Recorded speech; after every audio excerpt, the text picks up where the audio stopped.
This is quite an interesting time for the world of politics, and it's a world that I usually choose to stay out of. But on July 13th, we witnessed the attempted assassination of Donald Trump. Take a look at what happened.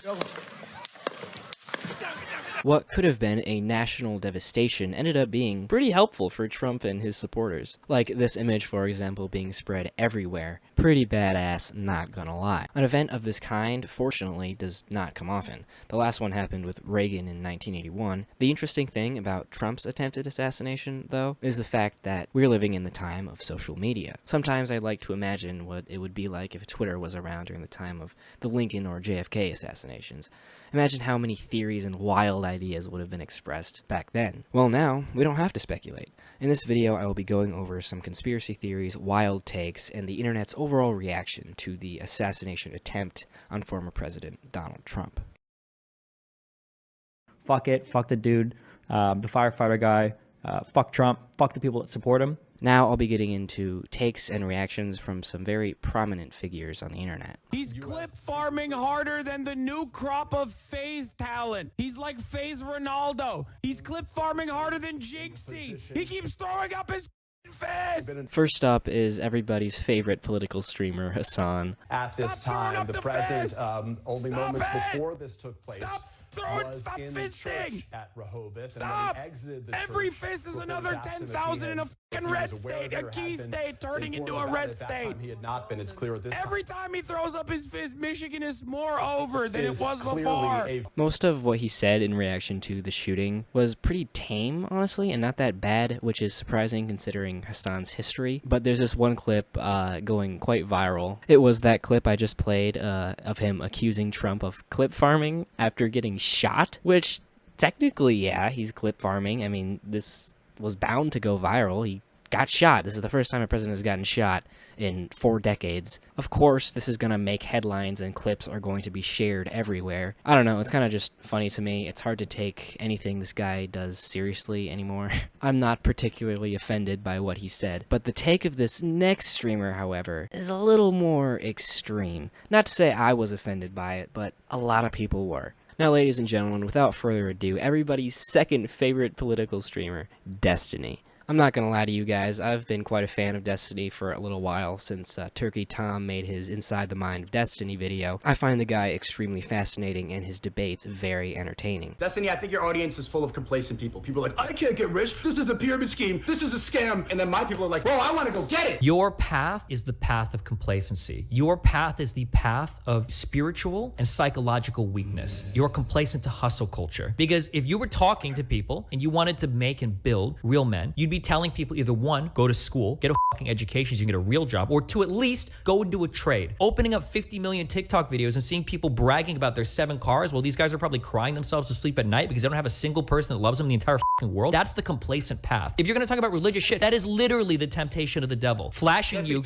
like flashy shit and try to say, if you go and buy this, if you get that, if you've got this many women like you, that's the path to happiness. Come on, man. Everything that Destiny argues online is backed solely by facts and logic. He's very well read and he's honest, and I respect him for that. And then the Trump shooting happened, and I can't say I liked Destiny's response. Really, at all. I think it was very bad. So let's start at the beginning, going all the way back to July 13th, the day of the shooting. Destiny tweets about feeling conflicted about the shooting and how he will talk about it on stream the next day. I didn't really think much of the tweet or how he worded it. I was just kind of like, cool. But a lot of people were wondering why Destiny felt so conflicted about such an act of political violence. Destiny posts another tweet clarifying what he meant, saying that he doesn't have enough sympathy about the assassination attempt to criticize people celebrating it. Destiny saying he doesn't condemn the political violence got a lot of people riled up, and Destiny's constant joking about the situation didn't help either. He points out how ironic it is that some conservatives made fun of the Pelosi attack but are getting mad at Destiny for making fun of the Trump shooting. He sees the shooting equal to Trump's insurrection and won't condemn the shooting until Republicans condemn the insurrection. This is where I really start to disagree with him. I guess it's not disagreement as much as it is disapproval. All the points he was making were 100% correct, and it's totally valid to point out the inconsistencies of those who are trying to target him. But you can't criticize somebody for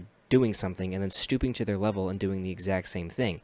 It's stubbornness, it's immaturity, it's what makes conflicts worse. He says, well, I'm not going to condemn this thing until they condemn that thing, knowing that they never will. It's completely rhetorical and incredibly counterproductive. And rhetoric is a word thrown around a lot right now, because rhetoric is one of the driving forces of political violence. Of course, there are disagreements on where that rhetoric is coming from, but regardless, I think that's something everybody can agree on. And Destiny's take just gets worse when he starts making fun of the victim of the Trump shooting. He says that he's sure that Corey, the victim, is having fun in hell. It's just really bad taste. Like, I don't understand how you can become so entrenched in politics that you just completely lose your sense of humanity and have absolutely no sympathy for an innocent man who died protecting his family and hating on them because they have a different political opinion than you. And for the record, I don't give a shit about the jokes. It's not the jokes. He can joke all he wants. I don't care. The jokes are ultimately an extension of his belief, which is that if you're a Trump supporter and you die,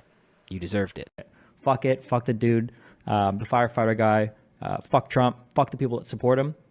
I just want you to know, okay, just in case you're confused or it seems like I'm, whatever.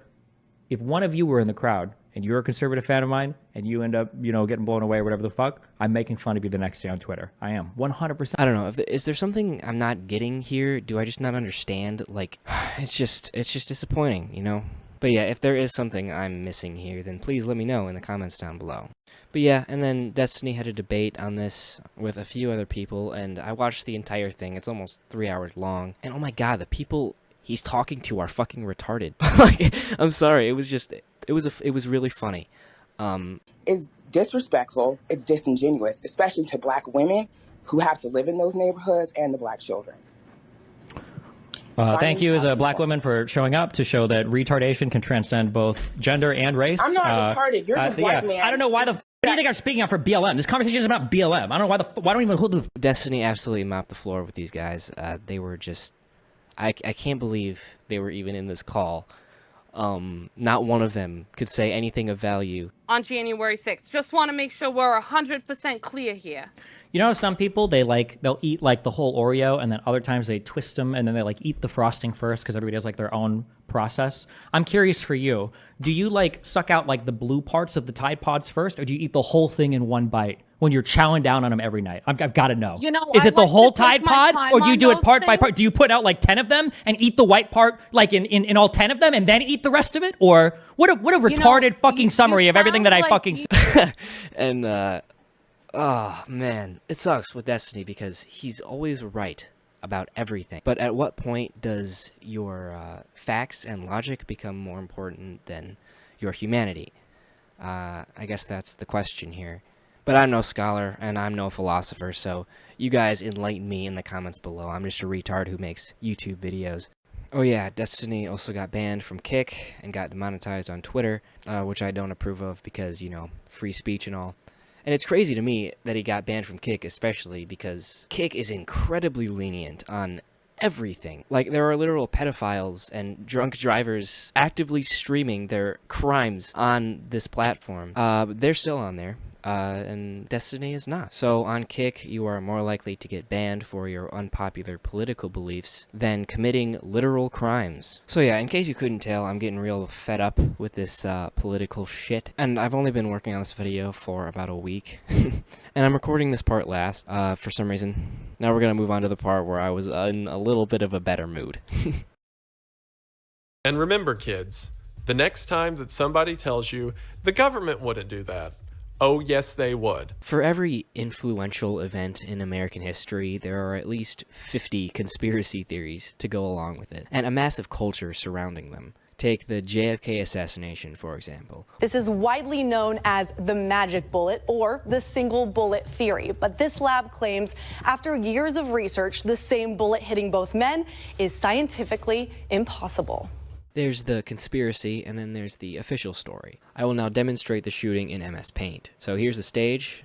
You have Trump right here. Take a look at what happened. You have Secret Service members surrounding the stage. You have the audience back here in these tall bleachers. More here in these bleachers, more here in these bleachers, and then audience members all around here. This here is the media booth. And then you have Secret Service snipers back here on these buildings here. At the same time, while Trump speaks, the Secret Service snipers can be seen facing the gunman's direction. For, in total. And then during the time of the shooting, Trump right here, his eyes are focused on the projector over here, but only 150 meters away, here's the shooter. He proceeds to fire a few shots, one of them piercing Trump in the ear, a few others landing in the bleachers, one of them hitting a man in the back of the head. Then, within seconds, snipers return fire. I don't know which one, it's not this one specifically, but just for an example, fires and hits the shooter. So yeah, that's the official story so far. But ladies and gentlemen, we are dealing with the fucking internet. There's a theory out there that the shooting was staged by Trump himself as a sort of political stunt. One of the reasons being that photo is just too perfect. But honestly, I think it's just people who are trying to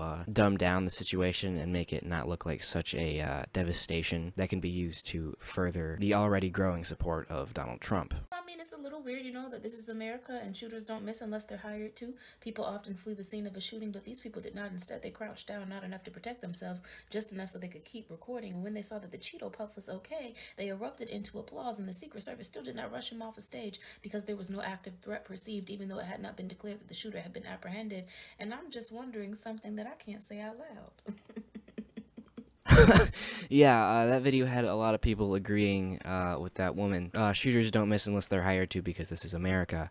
It's just kind of funny to me, honestly. I'll give her the benefit of the doubt, though. This had to have been made, like, the day of the shooting, because since then, a lot of stuff has come out, just proving everything that she said absolutely wrong. Despite this, a lot of people still believe that the shooting was staged. I've heard all kinds of things, from blood pack to makeup to rubber bullet. I mean, it's just crazy. So, looking at it from the theorist's perspective, this could be the perfect move to give Trump an even bigger lead in the polls, especially when considering how well this ultimately worked out for him. I mean, the photos go crazy, you cannot deny that. Also, he played golf the morning after.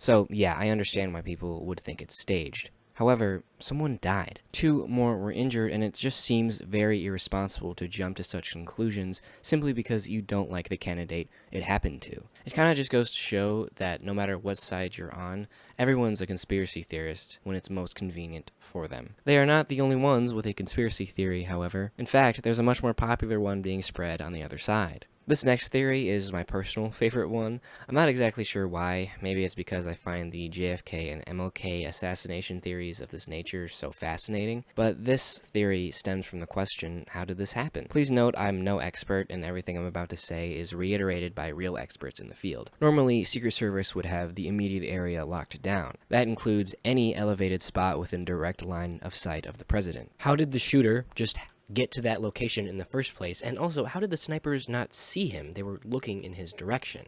This is because the area of responsibility for those counter snipers on the roof behind Trump was very likely in the extended tier. Essentially, they were scanning for threats a great distances well beyond the roughly 150 meters the threat appeared. So basically, it's not the job of the sniper to scan for threats that close. This is evidenced by the fact that the elevated counter sniper has to dramatically drop his line of sight to respond to the shooter. Now, that video is by Task and Purpose. He does a great job of breaking down the Secret Service response to the shooting, and I highly recommend you go watch that video. Link in the description. So yeah, the snipers didn't intentionally hold off on shooting the shooter, and that was one of the driving forces for the theory that this assassination attempt was initiated by his political adversaries with the help of Secret Service. Another aspect of the theory is wondering why the Secret Service took so long to get Trump off the stage after standing him back up. Based on how it looks in that photo, Secret Service is no longer shielding him from fire. That in itself can be argued. I mean, from that angle, it really does look like they aren't protecting him,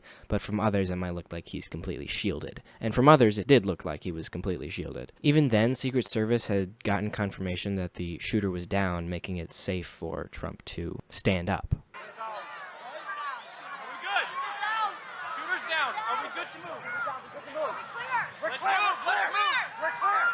So those 2 questions can be easily answered. I don't think the Secret Service had any involvement in the shooting of Trump. However, I think the question of how did this happen in the first place is a very valid one. How did the shooter manage to get past Secret Service? Well, I'll give you the boring, straightforward answer. It's probably incompetence. At the end of the day, I think this is just a failure on the part of the Secret Service for letting this happen in the first place, but I don't think they had anything to do with the shooting itself. And then, of course, you have both sides accusing the other side of initiating this assassination attempt, either in the form of a conspiracy on the shooting itself or escalation through rhetoric. And the only thing that matters at the end of the day in regards to the shooting is the motivation of the shooter themselves. They were a registered Republican but donated to Democrats, so you really cannot say for sure which side this guy was on or if he was even politically motivated at all. I think it's more likely that this guy was just mentally unwell and wanted to go out with a bang. But, you know, of course I could be wrong. We just don't know enough yet. We might never know. I think it's extremely irresponsible for anybody to make these kind of statements with such confidence just to make the other side look bad. But I guess that's just politics. Well, everyone, thank you for watching. I hope you all enjoyed this video and my little breakdown of events. This video was sort of all over the place. I meant to upload it sooner, but things kept changing and I wanted to make sure I got everything right. And there's still a good chance I didn't, and if that's the case, then please let me know down below. And also let me know your opinions. This is definitely one of those situations where I don't really understand why people think the way that they do, so if anybody could enlighten me, then please go right ahead. But with that said, I hope you all enjoyed. Have a wonderful day.